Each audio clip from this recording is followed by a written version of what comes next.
Voilà, eh ben, bienvenue dans notre permanence du Rassemblement pour Brest. En cette rentrée, on peut dire, c'est la rentrée politique du Rassemblement pour Brest. Voilà, donc nous sommes maintenant en fonction au conseil municipal et pour plusieurs d'entre nous au conseil de la métropole de Brest depuis 2 ans et demi maintenant. Et lors des élections municipales, bon, d'abord nous avions un programme bien consistant, si vous vous souvenez, on avait fait un petit bouquin quand même d'un certain nombre de pages, 24 pages je crois, oui. 24 pages, donc qui disait par le détail ce que seraient nos positions. Et nous avions dit aussi, évidemment, si nous étions élus, que nous resterions pour la mise en œuvre de notre programme en contact permanent avec la population. Nous n'avons pas eu la majorité. Nous n'en sommes quand même pas très loin, 47,3%. Ça veut dire quand même pas loin de 20 000 Brestois qui nous avaient accordé leur confiance. Et nous étions engagés à continuer à les tenir informés de notre action. Alors nous le faisons par le biais de nos interventions dans les différents conseils et que la presse rend compte, bon, selon les supports, plus ou moins longuement, des positions que nous sommes amenés à prendre. Tout le monde ne peut pas évidemment produire l'exhaustivité de nos interventions, mais elles sont disponibles sur notre site internet, parce que je crois que le site de la mairie là, il est un petit peu en panne du point de vue de la normalement les comptes rendus des conseils municipaux et métropolitains doivent être intégralement, je ne sais pas ce qui s'est passé, peut-être une panne technique, espérons-le, puisque maintenant la loi prévoit que ça doit être à la disposition de tous les citoyens. Donc il y a vous-même, on vous envoie des communiqués, des documents dont je ne doute pas que vous faites le meilleur usage. Et puis il y a nos modestes supports. J'ai cité notre site internet. Nous avons fait au moment des vœux une distribution de calendrier qui rappelait aussi que nous sommes à la disposition de tous les Brestois. C'était notre slogan de campagne, Rassemblement pour Brest, au service de tous les Brestois. Et c'est d'ailleurs amusant parce que, bonjour, quelquefois, il y a des gens qui viennent ici à la permanence. Vous savez que je tiens une permanence tous les samedis matins. Je fais d'ailleurs passer le message par le biais de la presse, en général tous les samedis de 10 à 12, je suis là, et d'autres collègues aussi font des permanences, et quelquefois il y a des gens qui viennent, est-ce que vous pourriez m'aider, j'ai tel ou tel problème, mais vous savez, j'ai pas voté pour vous. Mais c'est pas grave, on s'est proclamé au service de tous les Brestois, et certains rajoutent, ah non mais la prochaine fois, je voterai pour vous. Voilà, donc un besoin d'information au service de tous les Brestois. Et c'est pour ça que nous avons décidé, après la campagne de communication, si on peut dire, des vœux, ce petit document que nous avions distribué dans toutes les boîtes aux lettres de Brest au mois de janvier, eh bien, nous allons maintenant, à la rentrée, distribuer une petite lettre que nous avons élaborée là, tous ensemble pour faire le point 2 ans et demi après sur ce qu'a été notre action au service de tous les Brestois depuis mars 2014. Alors, ça se présente comme un tract amélioré. On ne va pas dire un journal, ce serait peut-être un peu ambitieux, encore que un petit journal alors. Pas un grand. Vous l'avez tiré à combien Voilà. Pardon ? Vous l'avez tiré à combien d'exemplaires ? Tiré à 60 000 exemplaires, et qui s'appelle, évidemment, Sillage. SCI. Vous connaissez Sillage, l'organe municipal, et le nôtre va s'appeler Sillage.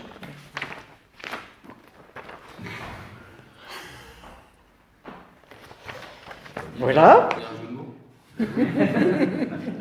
J'ai fait un petit édito dans lequel je précise, je vais vous le citer parce que il vaut mieux prendre ses précautions.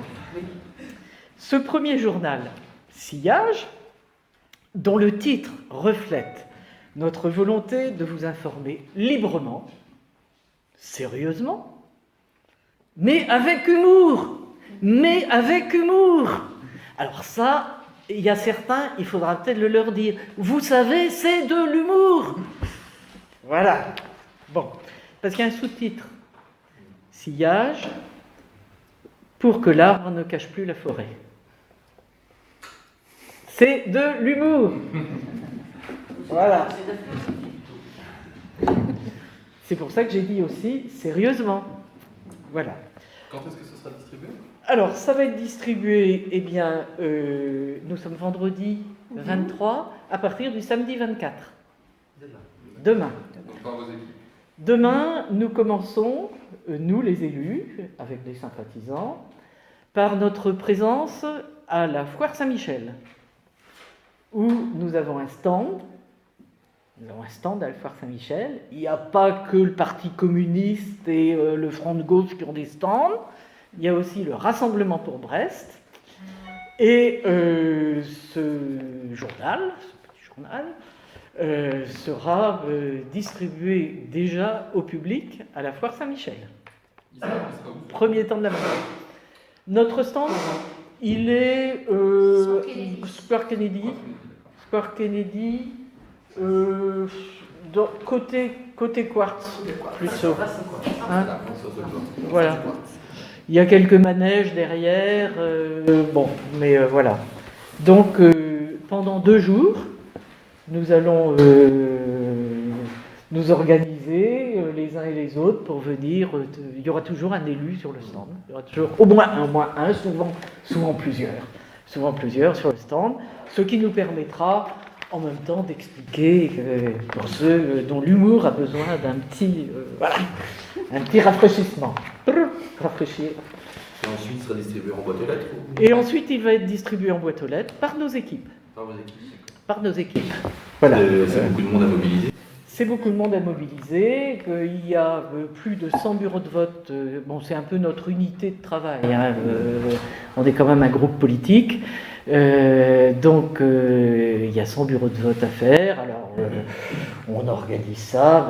Bruno, ici présent, a été très largement à la manœuvre sur les distributions antérieures.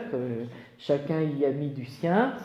Et que nous avons effectivement des sympathisants, des colistiers, nous sommes que 10, mais nous étions 55 colistiers à se présenter aux élections municipales.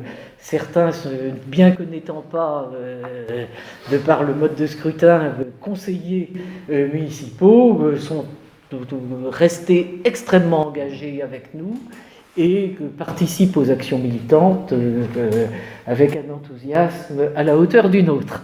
Voilà. Donc, nos équipes vont se déployer que tout au long du mois d'octobre, éventuellement, je pense qu'étant donné que la météo, parce que ça a beaucoup d'importance quand on fait du boitage, la météo est quelque chose de très important. En plus, ça, c'est pas aussi lourd que notre programme municipal, parce que là, ça avait quand même été un travail physique. Quand dans les sacs à dos, on devait avoir notre programme municipal. C'est beaucoup plus léger, mais enfin, quand même,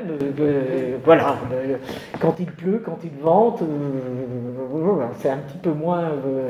ça peut être très amusant, le boitage, quand il fait beau, même quand il fait gris, mais quand il commence à faire froid, il y a un tout petit peu moins de volontaires. Un petit peu moins. Voilà. Donc la périodicité de ce petit journal. Alors, on a mis numéro 1, mais on n'a pas mis la périodicité. Voilà. Donc, on en fera d'autres. On en fera d'autres. Numéro, après. On en fera d'autres. Mais la périodicité, si on en fait un à chaque rentrée, voilà, ce sera pas mal. Hein. Ce sera pas mal.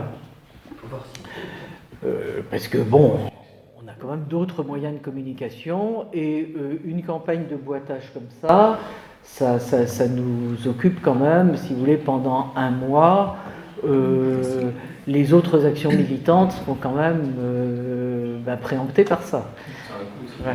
Donc on fera les marchés, hein, on fera un petit peu, il y a le boitage simple, et puis il pourra y avoir avec les élus, sur certaines périodes, du porte-à-porte. Hein, du porte-à-porte. C'est combien de pages Alors ça y est, c'est quand même le contenu le plus important. Voilà, donc il y a une première page où il y a mon édito, où j'explique un peu que c'est sérieux, que c'est libre et que c'est humoristique. N'oubliez pas, voilà. Vous avez aperçu qu'il y a d'ailleurs des dessins, hein, des petites caricatures. Voilà, alors sur la première page, Ils sont signés de qui? Qui sont signés EB. EB. Voilà, D'accord. c'est sa signature. Voilà. Donc, sur la première page, à part mon édito, il y a une statistique sur nos votes. Certains disent vous faites de l'opposition systématique. Sur le vote au sein de conseil. Nos votes au conseil municipal et au conseil de la métropole. Hein. Certains disent vous faites de l'opposition systématique. Là, nous montrons que non, que nous votons tantôt pour, tantôt contre, tantôt nous nous abstenons, en fonction de nos convictions et en fonction de ce que nous avons dit dans le programme municipal. Si par hasard nous étions amenés à changer d'opinion par rapport à ce que nous avons dit en 2014, ça peut arriver en fonction de l'évolution du monde, nous le dirions et nous l'expliquerions. Ce n'est pas le cas jusqu'à présent. Tous nos votes sont conformes à ce que nous avions dit dans notre programme municipal. Ce qui nous conduit à voter pour en bleu, à voter contre en rouge et à s'abstenir en jaune. Donc vous voyez, on vote, il y a beaucoup de choses qui sont de la gestion courante, si vous voulez, où on aurait fait sans doute à peu près, pas de la même manière, chacun a son genre de beauté, mais on aurait sans doute fait à peu près la même chose. Bon, on vote pour. Il y a des choses qui sont complètement contraires à ce que nous préconisons, le genre extension des actes d'habitat, dépenses que nous considérons comme du gaspillage, genre endettement supplémentaire quand l'objet ne procure pas le retour. Là, nous votons contre. Et puis, abstention, c'est soit des sujets où nous considérons que l'information n'est pas suffisante, nous ne sommes pas contre le principe du projet qui est proposé, les conditions dans lesquelles on se propose de le réaliser ne sont pas claires, on s'abstient.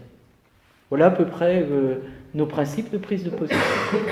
Et ça nous donne, vous le voyez, des contres. Bon, oui, il y en a. Nous n'hésitons pas. Quand nous sommes contre, quand c'est contraire à ce que nous avons dit, nous votons contre. Alors, sur la première page toujours, vous avez un quiz qui s'appelle T'es Brestois si tu sais que. Je pense que vous connaissez T'es Brestois si, hein, qui est la réunion de l'humour d'un goriste et de Nono. Et donc, nous avons décalqué un petit peu. Voilà l'artisan principal. T'es Brestois si tu sais que. Je vous laisse découvrir. Bon, allez, on va en donner une ou deux. Une ou deux. Mais il faut voir s'il connaît la réponse. Alors, en cas de panne du téléphérique, les premiers secours arriveront. En hélicoptère, à vélo, jamais. Ah mais la presse est bien informée. Voilà, il n'est pas sûr que le Brestois de base... Enfin, vous l'avez dit, vous avez commencé à le dire. On avait fait ça avant. On va arriver à la mission service sur les exercices. Voilà. Voilà. Parmi les villes françaises de plus de 100 000 habitants, Brest se classe première, petit a, par son altitude, petit b, par le prix du mètre cube d'eau le plus élevé, petit c, par son niveau d'ensoleillement. Il y a un piège. Non. Il y a la réponse. Non, vous la connaissez aussi. C'est pas le niveau d'ensoleillement. Et ce n'est pas non plus l'altitude. Bien qu'on mette un téléphérique, non, c'est pas le Mont Blanc ici. Voilà. Bon, voilà. Une façon, de faire quelques piqûres. Alors, ensuite, nous avons une page avec des sujets de fond, le sujet des finances, le sujet de l'éducation, le sujet de la sécurité, avec une annexe, si je peux dire, sur le radicalisme. Voilà. Donc alors sur les finances, vous ne serez pas surprise que nous dénoncions la nébuleuse socialiste avec un territoire fortement endetté à hauteur d'1 milliard d'euros. Alors ce milliard fait rigoler l'exécutif socialiste, l'équipe Cuyandre, mais ne fera pas rigoler longtemps le contribuable brestois. Et vous sortez d'où? Et ben nous apportons les chiffres. Vous aurez un petit tableau où vous verrez. Et quand vous dites que ça fait rigoler la majorité socialiste, parce qu'il nie le chiffre, Il nie le chiffre. Quand c'est souvent Bruno qui intervient en conseil municipal ou métropolitain là-dessus, et quand on explique pourquoi on vote contre une garantie d'emprunt, il y en a quelques-uns, enfin vous assistez fidèlement au conseil, qui disent « Ah le milliard », puisque nous avons utilisé cet argument dans notre campagne municipale, et là nous apportons... Ce qui est intéressant, c'est que depuis 3 ans, donc, on met régulièrement ce sujet sur la table, et du coup on trouve désormais, dans les documents officiels fournis par la métropole et la ville, le détail des chiffres qui avant n'étaient jamais présentés de façon synthétique. Donc, comme nous avons fait les calculs de notre côté, ils ont été obligés de faire les mêmes calculs et ces chiffres-là sont tirés exactement des derniers documents sur les comptes administratifs 2015. Donc, vous pouvez les trouver sur les comptes administratifs 2015 de la métropole et de la ville, ce sont ces chiffres-là. Et donc, quand nous nous avons dit pendant la campagne municipale que l'endettement était à hauteur des dettes directes ou indirectes du milliard d'euros, si on y rajoute d'autres engagements financiers, on peut monter à 1,2 à 1,3 milliard, quand même, c'est pas... Alors pourquoi ça n'était pas dit avant? C'est simplement, on utilise le millefeuille, c'est-à-dire qu'on parle des dettes de la ville, puis après on parle... Relativement modeste. Modeste. Parce que c'est souvent la ville qui est mise quand Le Point ou l'Express font leur tableau. En fait, ils regardent souvent les budgets communaux. Voilà. Mais maintenant, avec l'intercommunalité, et ici avec une métropole, il n'y a presque plus rien dans un budget communal. Il n'y a presque plus rien. Il y a les écoles, la culture, le sport, un peu, et puis c'est tout. Tous les gros sujets sont dans le budget de la métropole, Et après, que très peu regardent. Et après, ensuite, on a regardé l'ensemble des dettes portées par les différentes sociétés qui sont contrôlées par la métropole et la ville, où ils sont actionnaires majoritaires. Donc, c'est des dettes qui sont décidées par l'actionnaire, finalement, et ensuite qui sont garanties par la même personne, mais cette fois-ci au titre de maire ou président de la métropole. Et donc, on a mis régulièrement ces éléments-là, et du coup, aujourd'hui, ils sont de façon tout à fait officielle. Donc, vous les trouverez exactement comme ils sont présentés. Vous pourrez tout vérifier. Donc, pour la ville, très modeste, à peu près 44. Pour la métropole, 381. Pour BMH, là, pour BMA, on passe en garantie, on est à 26. Pour BMH, on est à 374. Il y a BMH à 374 millions d'euros de dettes. Oui, BMH. dans un marché immobilier qui plonge. Donc, quand on a eu on a rarement un débat, hein, ceux qui assistent au conseil municipal le voient, c'est très très difficile d'engager une discussion argument contre argument. C'est tout de suite, plus personne n'a rien à dire, on passe au truc suivant. Bon. À un moment donné quand même, parce que ça les a turlupinés quand même à un moment donné, Cuyandre s'est retourné vers moi, mais c'est de la garantie, c'est pas de la dette, enfin bon.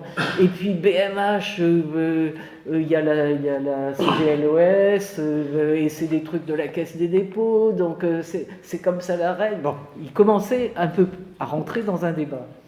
Et en disant, mais on a le patrimoine qui garantit cette dette, puisqu'il y a plein de logements. Et je lui ai dit, mais c'est invendable. Alors, madame Kiguer, qui est la personne responsable de ce sujet-là, a dit, mais si, on en vend. Mais si on devait mettre des logements pour 400 millions sur le marché, ça ne vaudrait strictement rien. En termes financiers, ça n'est pas jouable. Donc, on a parfois un tout petit peu amorcé le débat, mais le rideau se ferme très très vite. Voilà, bon, et puis... Je me permets de couper. Vous avez fait un comparatif avec d'autres métropoles de taille équivalente ou... Il n'y a pas de métropole de taille équivalente parce que la taille de la métropole est deux fois plus petite. Après, on va trouver les grandes métropoles parisiennes et tout, qui, à ma connaissance, sont dans la même situation, c'est-à-dire que c'est des métropoles qui sont fortement endettées. La France est fortement endettée. Oui, c'est ça, oui. Parce que c'est question d'endettement, je ne suis pas sûr que le citoyen lambda... Oui, sauf que... c'est lui qui paiera. C'est lui qui paiera. C'est pour ça qu'on le dit, l'endettement, qu'est-ce que c'est? C'est de l'impôt décalé. C'est-à-dire que c'est un impôt qui ne sera pas payé tout de suite, mais qui va être payé par la génération suivante. Ça veut dire qu'aujourd'hui, depuis une trentaine d'années, notamment ici, on dépense plus que ce qu'on gagne. Mais ça, tout le monde le fait, non? Ben oui, mais à un moment, simplement, quand on est riche et que la population augmente, c'est pas grave. Quand on est pauvre et que la population diminue, c'est grave. Ça peut être catastrophique. Voilà. Et manque de peau, comme dit l'autre, manque de bol. Ici, on est pauvre et la population diminue. Donc, la question de l'endettement, oui, on peut s'endetter pour investir pour l'avenir quelque chose qui va vous rapporter plus. Mais s'endetter quand la base se rétrécit, ça veut dire qu'on reporte des charges supérieures sur les générations qui se rétrécissent. Voilà. Donc là, clairement, nous avons une autre conception de la gestion. Nous l'avons dit au moment de la campagne municipale et nous continuons à voter en fonction de ce que nous avons dit. Et en abordant le deuxième sujet, d'ailleurs, on va rencontrer les conséquences de ce choix que nous récusons sur l'éducation.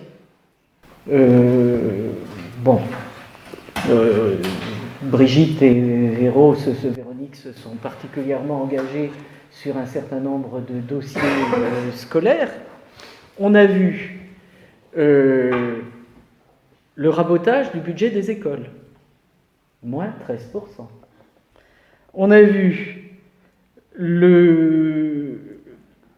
la modification de l'encadrement maternel, le fameux problème des ATSEM, qui a désorganisé quand même fortement pendant plusieurs semaines. Pourquoi ? Parce que là aussi, on a voulu faire des économies de bout de chandelle. Voilà. Ne parlons pas, on ne l'a pas évoqué ici, mais Laurent et Rémi ont été actifs sur le sujet, de toutes les associations d'éducation populaire, moins 4%. Alors même que ça concerne des milliers de familles. Voilà. Alors après, il y a eu un petit rabibochage parce que comment nous sommes vos amis, donc ne venez pas trop nous attaquer. Il y a eu des séances quand même qui ne manquaient pas de sel au conseil municipal quand on a vu le pauvre monsieur représentant du collectif se faire apostropher par les élus en se disant « Mais pourquoi vous nous engueulez? On est de gauche comme vous !» Bon, oui, mais quand on se fait raboter sans prévenir, au mois de décembre, que le budget, à partir du 1er janvier, va avoir 4% de moins, alors même qu'on emploie du personnel, bon, il y a quand même de quoi rouspéter. Je continue sur le scolaire. Le collège de Keralay, où on a quand même 26 nationalités, je crois. Enfin, bon, ça dépend des classes, par classe, voilà. Et donc, la revendication légitime que nous avons soutenue de la communauté scolaire de passer en REP+, réseau d'éducation prioritaire renforcé. C'est nous qui avons défendu ça. Et que nous avons demandé que les démarches soient faites, ça a été fait du bout des lèvres, in fine, beaucoup trop tard. Beaucoup trop tard. Autre exemple, le collège de Kérichen, décision incompréhensible sur le plan pédagogique, sur le plan de l'efficacité de la politique éducative, la fermeture de ce collège. De nombreuses études du ministère de l'Éducation, de la Cour des comptes, d'inspection, etc., ont montré que l'organisation en cité scolaire, c'est-à-dire depuis la maternelle, continuellement jusqu'au bac, voire au-delà, était propice à la réussite scolaire et à la mixité sociale. On a des cités scolaires de ce type dans le privé sur Brest, et c'est très bien. Il y en avait une dans le public, et on la casse. Allez comprendre. Sur le plan pédagogique, c'est incompréhensible. Là, c'est pas de la responsabilité de l'équipe municipale, néanmoins. Non, mais l'équipe municipale n'a pas du tout soutenu. Oui, non, pas du tout. Pas du tout. Et certains élus municipaux, qui sont en même temps des élus départementaux, ont voté cette fermeture. Et quand on a voulu émettre un vœu en la matière, ils ont refusé au conseil municipal. Parce que quand même, pardon, le maire a un avis à exprimer. Voilà. Alors, c'est incompréhensible sur le plan pédagogique. Alors, sur le plan comptable, on vous dira oui, mais le nombre d'élèves avait baissé, et donc... ouais, enfin, c'est quand même pas Comana. Hein, non, et le nombre d'élèves avait baissé, effectivement, mais maintenant l'Observatoire départemental de la vie collégienne vient nous dire que le Pays de Brest va augmenter sa population collégienne de 3,6% d'ici 2021. Donc ça augmente. Voilà. Où est la logique? Alors certains ont dit que derrière il y avait une opération immobilière. Pour l'instant, on n'en a pas vu la trace. Enfin, on reste attentif. Voilà pour ce qui est d'une première conséquence, hein, si vous voulez, en creux, pas le dernier cas, mais les budgets des écoles, les budgets des associations d'éducation populaire, les ATSEM, les écoles maternelles, tout ça, c'est des économies qu'on essaye de faire sur la vie quotidienne des Brestois, parce que par ailleurs, eh bien, on veut continuer à faire des dépenses de prestige, voilà. Donc, on va peut-être passer à un autre sujet, celui de la sécurité. Alors, bon, on a notre illustrateur a montré un tram caillassé et puis une mairie qui roupille. Voilà.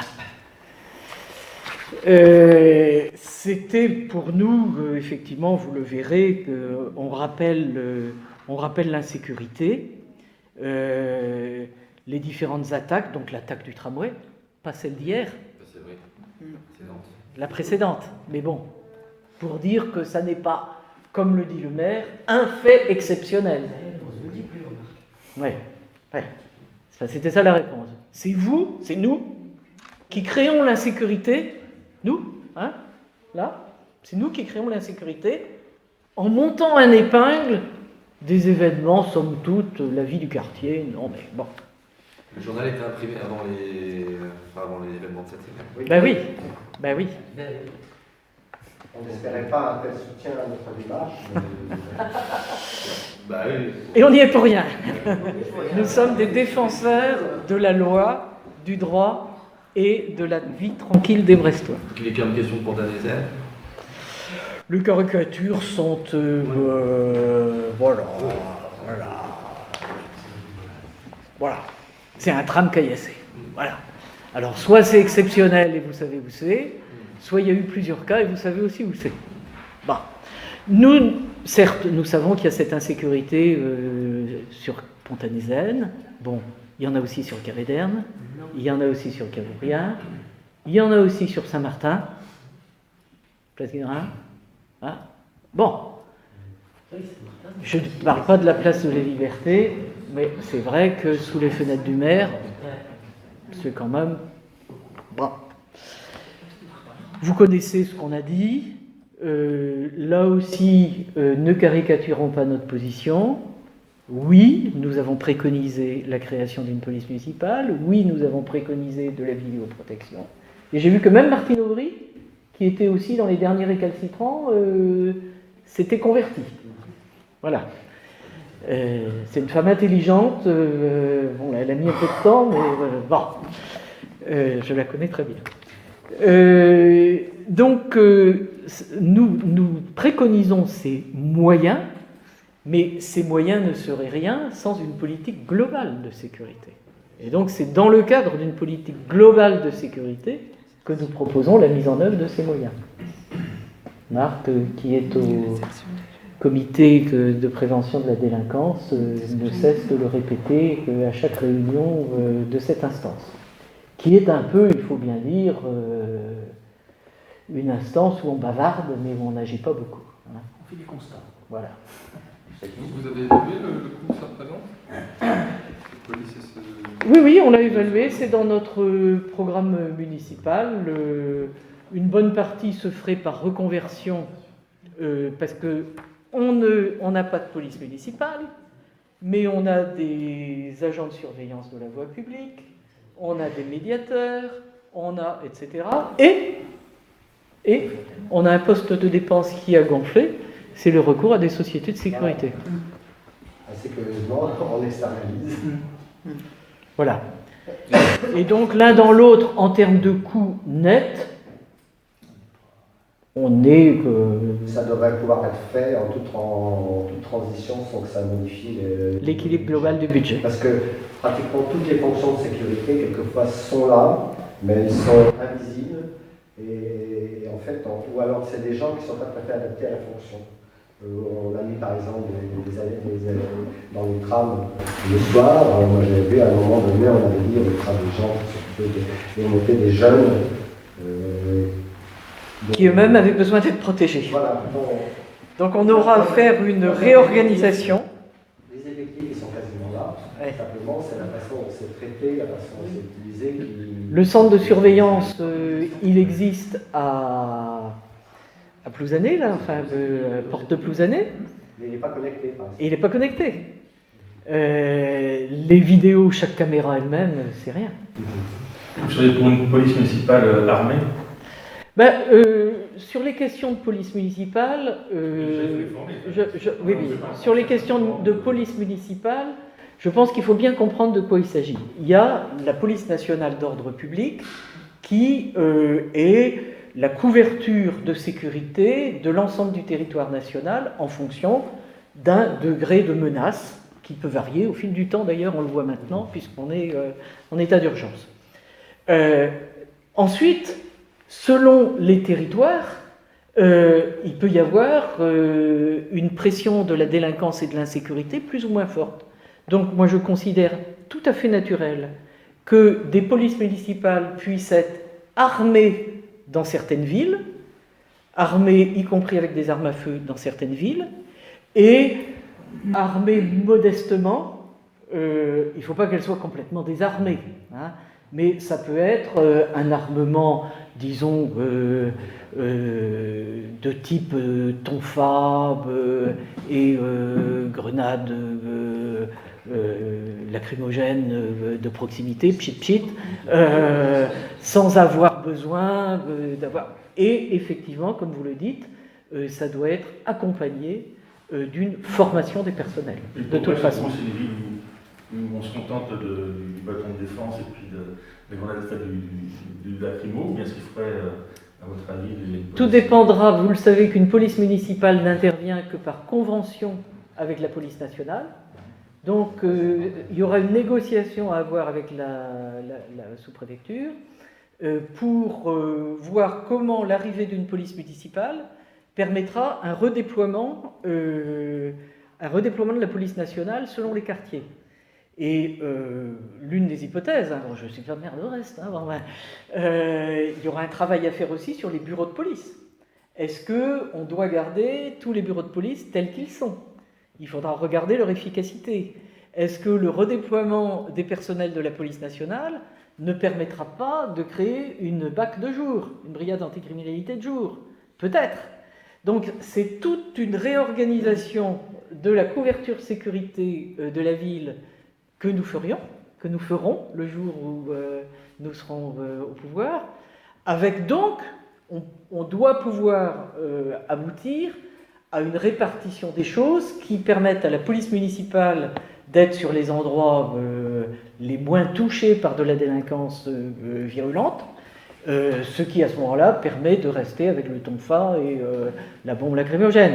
Si on avait un degré d'insécurité et de délinquance qui augmentait, il faudrait envisager un armement plus costaud. La police municipale, par définition, ça doit être adapté, proportionné à la situation. Je souhaite que la situation évolue sur Brest avant même que nous n'arrivions au pouvoir, de telle sorte que l'on puisse se contenter d'un niveau de dissuasion. Voilà. Mais si tel n'est pas le cas, nous n'excluons rien. Et pour le quartier de Pont-à-Mézène, où les trains sont caillassés, où les gens utilisent des armes à feu, comme on l'a vu récemment, il y a 3 jours, une personne a été blessée par arme à feu. Qu'est-ce que vous feriez à ce moment-là pour lutter contre la prolifération des armes à feu Nous avons demandé, il y a déjà plus longtemps, je crois dès notre élection, très peu de temps après notre élection, nous avons demandé que les quartiers les plus difficiles de Brest soient classés par l'État en zone de sécurité prioritaire. Il y a eu une politique qui était portée par Manuel Valls. Quand Manuel Valls est venu à Brest, nous avons réitéré cette demande de création d'une ZSP sur Brest. Manuel Valls a bu à la santé des socialistes brestois. Il n'a pas répondu à notre demande qui, d'ailleurs, soyons clairs, n'a pas été relayée par le maire.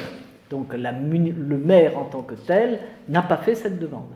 Nous considérons que c'est ce type de mesure qui est adapté à cette situation. Et vous voyez bien qu'on a d'autant plus de chances d'obtenir une réponse positive sur ce type de demande que par ailleurs on a une vision globale de la sécurité sur la ville et qu'on y met les moyens du ressort de la municipalité.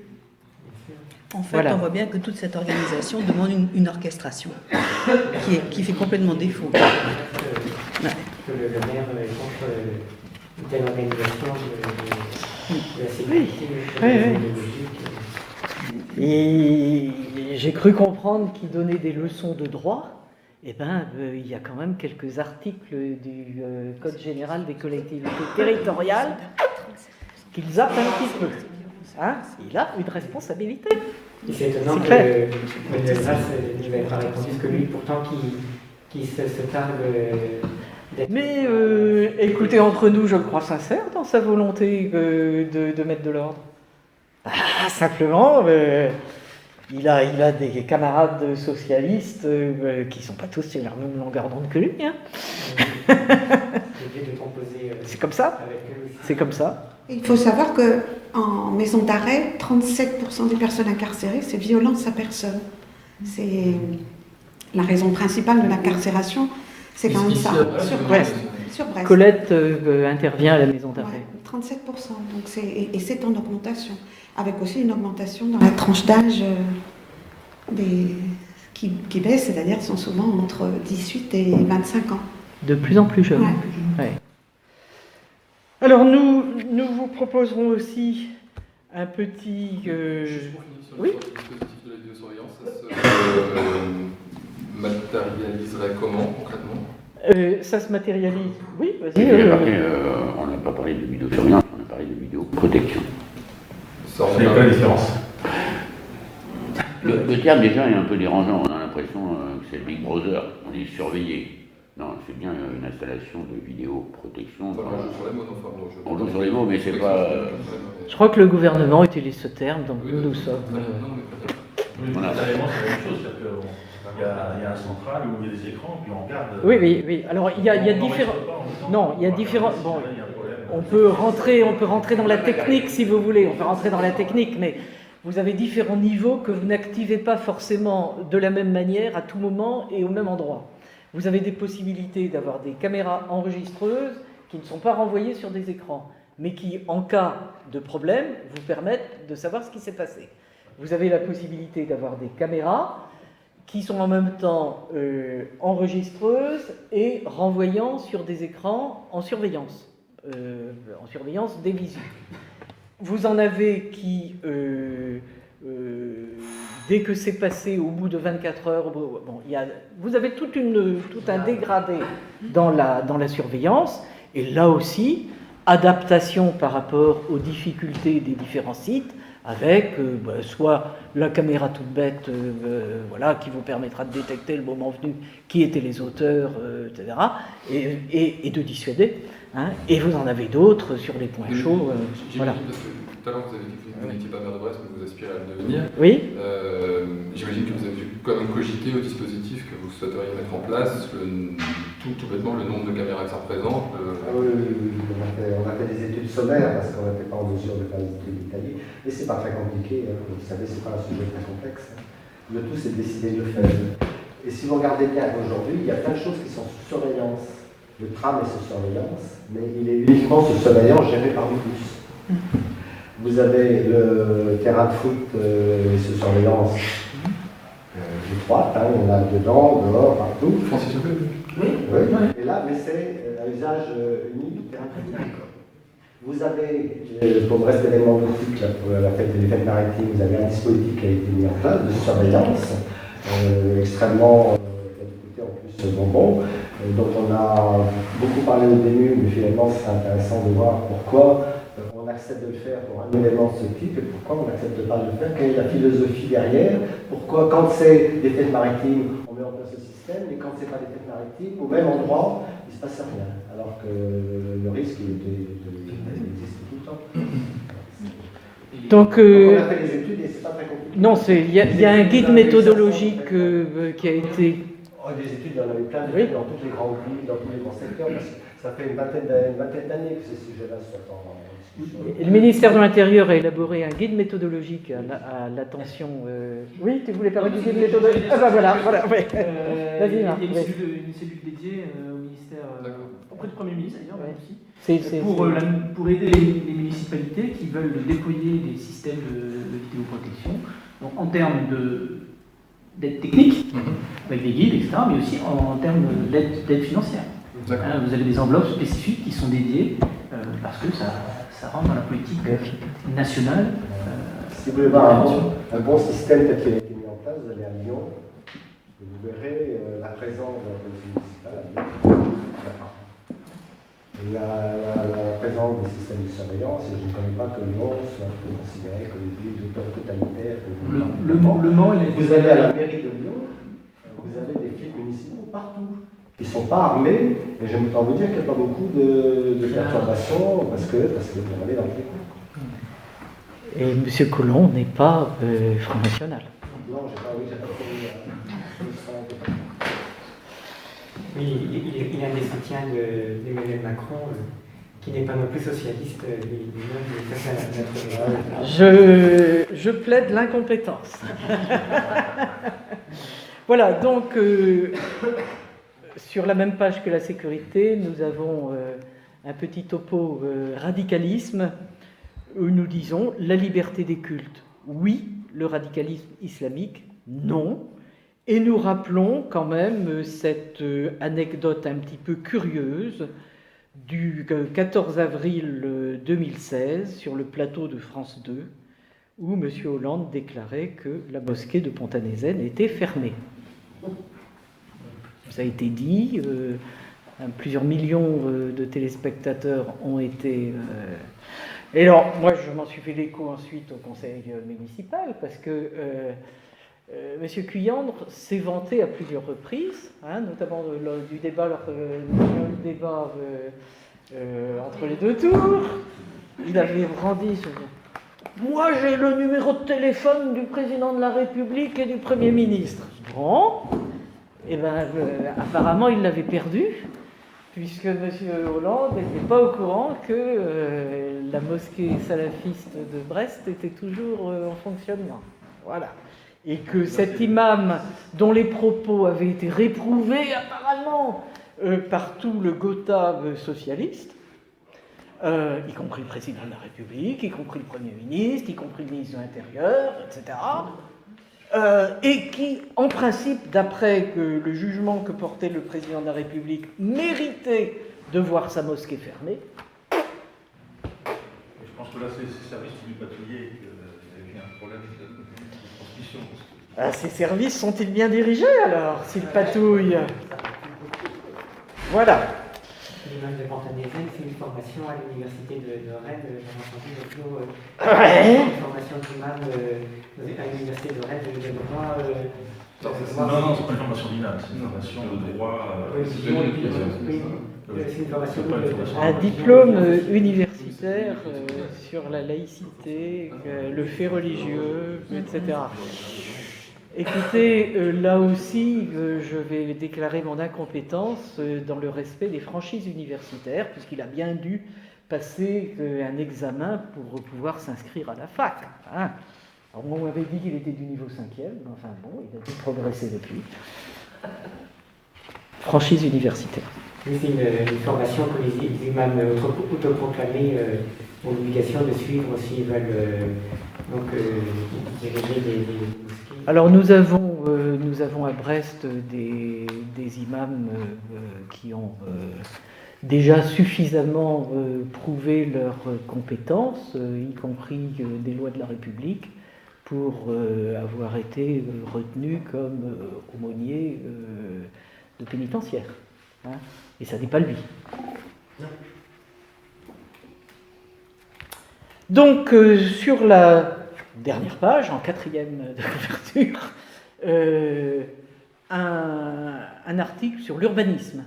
Un article sur l'urbanisme, et nous qualifions l'urbanisme à la mode socialiste, voilà, déshabiller Pierre pour habiller Paul. Vous le savez, nous dénonçons l'extension de ces zones d'habitat à grands frais. Hein. Tout ça coûte des millions. Messiwal, Kerlinou, Fontaine-Margot, tout ça, sans parler de Moulin-Blanc, etc. Tout ça n'est pas gratuit, hein. C'est de l'investissement.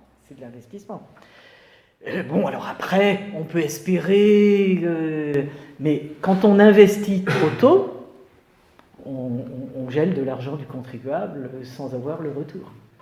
Et puis, ça c'est l'aspect financier, qui en l'occurrence n'est pas indifférent, mais le principal effet, c'est un effet d'urbanisme.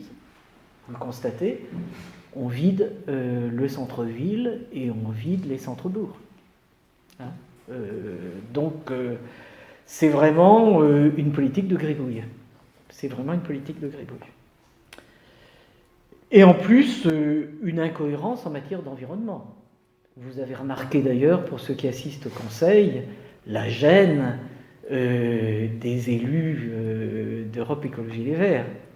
Quand il y a eu le Restic, le Stangalard, le Costour, enfin tous ces sujets qui ont quand même un peu à voir avec la défense de l'environnement, la protection des eaux humides, etc., pour lesquels nous sommes engagés. On l'avait dit d'ailleurs dans notre programme municipal.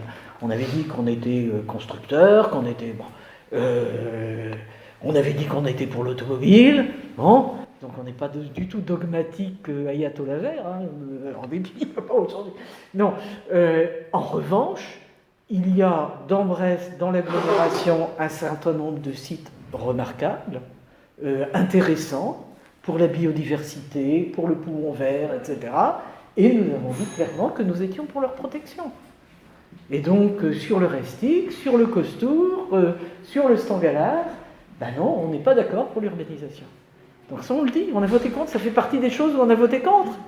Et où les Verts, eh ben, ont voté pour. Alors, il y a quelques petits trucs où, quand même, ils s'abstiennent. Ils se sentent trop gênés. Bon, ben voilà. Donc, voilà. Et puis, vous n'en serez pas surpris, nous sommes un groupe qui s'inscrit clairement dans la grande famille de la droite et du centre. Et il y a un événement sur lequel nous pensons important d'informer la population, c'est la primaire de la droite et du centre. Voilà. Donc on a déjà un premier petit appel en attendant l'information détaillée qui sera donnée. Voilà. Hein? À titre personnel, vous avez déjà exprimé un soutien? Pardon? À titre personnel, vous avez déjà exprimé un soutien? Pas du tout. Pas du tout. Pas du tout. Je ne le ferai pas. Et j'ai dit que à tous les candidats qui me l'ont demandé et avec qui j'entretiens à titre personnel, je regarde avec tous, oui, bon, peut-être un ou pas. Mais enfin, avec au moins 6 des 7, j'entretiens des liens amicaux. Et je leur ai dit clairement que je ne m'engagerai pas, Hein? Voilà. En revanche, dès la désignation de notre candidat, à l'issue de cette primaire, je m'engagerai pour apporter le maximum de voix brestoises à notre victoire. Voilà. Quel qu'il soit. Effectivement. Mais il n'y aura pas d'appel du groupe à voter aux primaires pour un... Aux primaires, non. Nous avons une diversité. Il n'y a pas de secret. Il y a des soutiens pour l'ensemble des candidats. Oui. Les principaux. Oui. Il n'y a pas de secret. Plusieurs d'entre nous se sont engagés, l'ont dit publiquement. Certains ont pris des responsabilités, d'autres sont dans les vaillantes troupes. Voilà. Mais en tant que groupe, non. En tant que groupe, nous nous engageons pour réussir la primaire, pour qu'il y ait du monde qui vienne voter. Ça, nous y incitons. C'est un discours collectif, commun. Tout le groupe appelle tous les gens qui se sentent de la grande famille de la droite, du centre droit, du centre gauche, des déçus de la gauche, comme nous l'avions d'ailleurs sur notre liste municipale. Hein. On connaît le nombre de bureaux qui restent pour... 13 bureaux. Et vous avez déjà chiffré une participation Non, la campagne vient de commencer. Hein. Elle a été ouverte avant-hier. Hier. Oui. Campagne officielle. Et vous souhaitez une mobilisation nous demandons, nous appelons tous les Brestoises et tous les Brestois à se mobiliser en masse pour venir voter à la primaire. On n'a pas beaucoup de recul non plus sur l'organisation des primaires. Je ne sais même pas si on a eu les chiffres de participation des primaires socialistes à Brest. C'est ce que j'ai demandé. Sur Brest ou est-ce qu'on a sur National, on sait. National, on Brest. sait. Sur Brest. Donc bon, ça va être pour ça aussi, ça va être assez pour la mobilisation. Il est nécessaire de rappeler, parce que ça n'est pas intégré en fait par les Français, et en particulier par les Brestois, qu'il n'est pas nécessaire d'avoir une carte de parti pour voter. Il n'y a pas nécessité non plus de venir s'inscrire. Nous allons avoir un regroupement de bureaux dans différents points. C'est Laurent et Rémi qui ont beaucoup travaillé pour la mise en place technique de cette affaire. On va regrouper par bureau dans des endroits à peu près habituels. Alors c'est un peu gênant parce qu'il y a les écoles d'habitude pour les votes. Donc vous voyez, 13 bureaux sur Brest, c'est presque 10 fois moins qu'habituellement. Donc, et pour la primaire socialiste, vous vous rappelez combien il y en avait? Non, exact, non. Non, mais c'était à peu près l'ordre de... Ouais, j'en avais plus. Voilà. Donc il y aura des bureaux de vote ici. Par exemple, parce que les écoles des environs, voilà. Donc on ne peut pas tout utiliser. On utilise des maisons pour tous, des foyers laïques, des patronages. Vous avez accès à la liste électorale de Brest? Alors, tout est centralisé. Vous savez qu'il y a une haute autorité de la primaire qui est présidée par Madame Anne Leval, qui est une éminente juriste, que je connais très bien aussi, qui est une femme d'une rigueur et d'un sérieux, je peux vous l'assurer. Et donc, c'est à ce niveau-là que sont concentrées la production des listes par les regroupements de bureaux qui ont été entérinés par la dite autorité. Et donc, dans les regroupements de bureaux brestois, dans les 13 regroupements de bureaux brestois, on aura à disposition la liste correspondante aux inscrits sur les listes électorales des bureaux correspondants. C'est mis à disposition par la préfecture, ça passe par laquelle? C'est mis à disposition par la haute autorité. Par la haute autorité. Il y aura un kit par la disposition du président de bureau qui contient tout ce qu'il faut, notamment la liste électorale.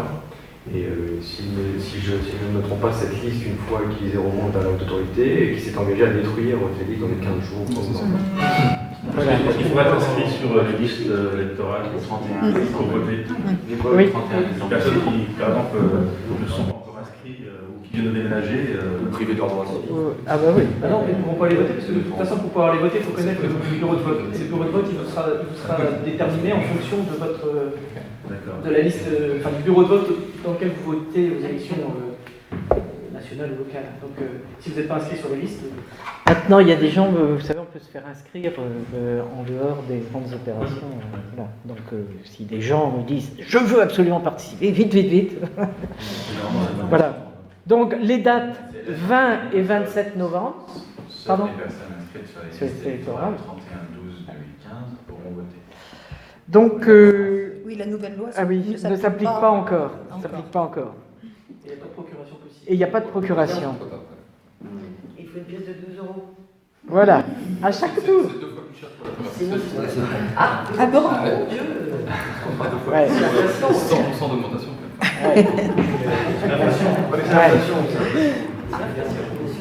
Donc l'idée quand même est que l'idée c'est que l'opération soit autofinancée. Hein? Donc voilà.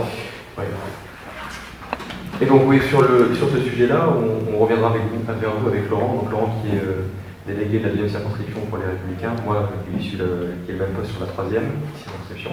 On reviendra vers vous pour vous présenter en détail l'organisation de la primaire, l'implantation des bureaux, que ça va relayé dans la presse. Voilà, on vous donnera plus de détails et c'est Laurent et Rémi qui sont chevilles ouvrières en la matière. La ville de Brest n'apporte pas une aide autrement pour les bureaux de vote brestois de la primaire Si. C'est-à-dire qu'en fait, on s'est adressé aux équipements que eux-mêmes ont utilisés à l'époque. Bon, il ne faut pas non plus se leurrer. On voit bien que les 4% de baisse de subvention fait que les équipements de quartier ne sont pas forcément tous favorables. À une solution gratuite. Voilà, comme il aurait pu se faire dans le temps. Maintenant, ils n'ont pas été hostiles pour la plupart, et donc c'est dans ces équipements de quartier qu'on a fait la majorité des bureaux de vote. Et sinon, vous aurez accès au matériel urne et isoloir. Oui, la demande a été faite, ça c'est totalement mis à disposition. Il reste un bureau sur lequel on est encore un petit peu. Voilà, mais il y a une solution qui nous est proposée également par la municipalité. Donc, je pense qu'on prendra la 2e solution si la première. Dans la mesure où il y avait un précédent avec la primaire socialiste, il leur était difficile quand même de ne pas nous mettre un minimum. Il aurait pu être primaire socialiste. Ils ont l'obligation. Et comment on est arrivé à ce chiffre de 13 bureaux? Pardon? Comment on est arrivé à ce chiffre de 13 bureaux? Alors, oui, le nombre de bureaux, si vous voulez, est calculé en fonction du nombre de voix qui a été récolté au second tour par Nicolas Sarkozy en 2012. Et donc c'est réparti par circonscription. Sur la 2e circonscription, je crois que tu en as 13. Moi j'en ai 13. Moi sur la mienne, sur la 3e, il y en a 19. Et donc, c'est une circonscription à donc, moi, personnellement, j'en ai 10 sur Brest, et lui, il en a 3 sur Brest, par rapport à sa circonscription. Après, donc, on a, bien sûr, moi, j'ai Waymo, Loire et Guilherme, où il y a un bureau de vote pour chacune des communes. Et lui, c'est pareil, après, c'est plus... Donc, le nom, en fait, est lié au potentiel de votants à la fraction, basé sur le résultat de son tour de l'élection présidentielle en 2012. La référence pertinente la plus proche. Ah bah, il faut bien en prendre compte.